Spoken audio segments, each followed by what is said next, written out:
Dans cette nature paisible, Tony Bergeron, bouilleur ambulant, est en pleine activité.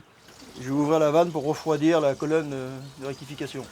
Dans son alambic, 180 kg de pommes fermentées et même déjà pressées apportées par un particulier qui deviendront de l'eau-de-vie. Les fruits, ça macère depuis le mois de septembre. Donc ils sont bons à faire du mois de décembre au mois de juin. Dès que j'arrive, ça y est, ils viennent prendre. C'est sur rendez-vous, ils viennent pour prendre rendez-vous. Après, dès que la machine est en place, ça y est, ils viennent. Ils perdent pas le temps. Tony Bergeron va rester un mois dans cette petite ville de Vendée avant de se déplacer. Sa clientèle, toute personne pouvant justifier que les fruits proviennent de sa parcelle.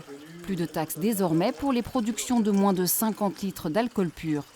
La distillation, une reconversion pour cet ancien mécanicien devenu un métier passion. Les gens là, ils viennent, il y a moins de monde, mais ils emmènent le casse-croûte, c'est assez convivial. C'est bien. Puis c'est des vieux métiers, moi j'adore tout ce qui est vieux métier, donc il faut garder les traditions, faut pas que ça se perde. Et pour cela, ce métier ancien peut compter sur de fervents défenseurs comme Francis Garnier. Bouilleur ambulant toute sa vie, il a même participé à la mise en place il y a quelques années d'une formation à Laval. Comme les marchés directement du producteur, on revient un petit peu aux sources, que ce soit pour les légumes, que ce soit on revient un petit peu aux produits naturels. Aujourd'hui, la Vendée compte une quinzaine de bouilleurs ambulants. Il serait entre 600 et 700 en France.